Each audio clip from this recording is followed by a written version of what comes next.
এত লবণ, চুপচাপ খেয়ে নি, কিছু বললেই তো আম্মু চিল্লাচিল্লি শুরু হয়ে যাইব। কিছু বলার দরকার নেই বাবা, চুপচাপ খেয়ে নেই, পরে চিনি খেয়ে নেব। আল্লাহ, এত লবণ! আমি এখন কেমনে খাবো এগুলা? লবণ দেওয়ার একটা সীমা থাকে, সেটা আম্মু কোনোদিনও বুঝবে না। এখন কিছু বলতে গেলেই আম্মু চিল্লাচিল্লি আরম্ভ করে দিবে।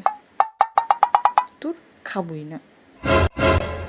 কে রে, এত প্যান প্যান করতেছস কেন?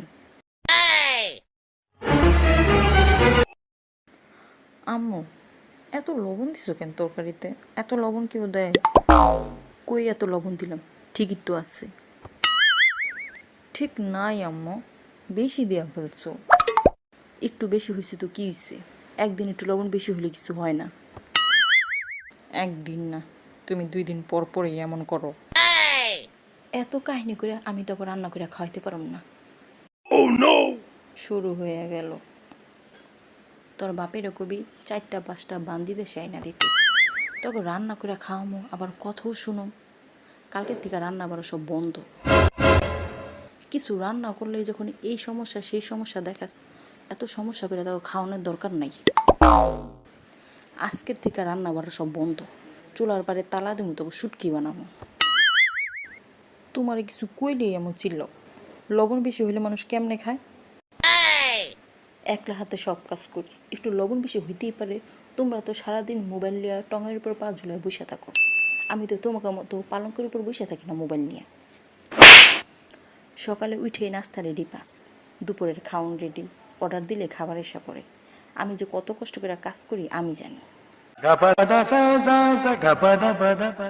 এই যে বিছানায় শুয়া থাকোস তো থাকোস, একদিনও সকাল উঠে কস না যে বাপের করে নাস্তা দি।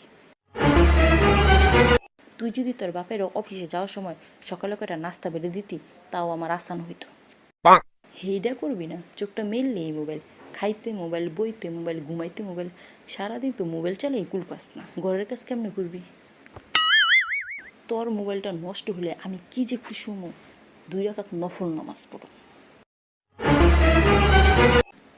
তুমি এমন কথা কইতে পারলাম আম্মু? তোমার অভিশাপ তুমি ফিরায় নাও আম্মু। ইস, বুকটা ফাইটা গেল। না, ফিরাই নেব না, এই অভিশাপই থাকবো। কেন যে আমি লবণ বেশি বলতে গেছিলাম।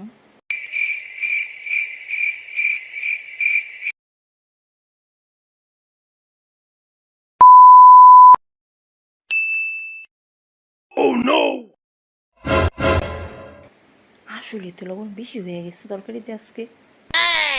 মাইয়াই তো ঠিকই কইছিল। ওর বাপেও তো খাইতে বইয়া চিল্লাচিল্লি করবো। মনে হয় 2বার লবণ দিয়ে ফেলাইছি তরকারিতে।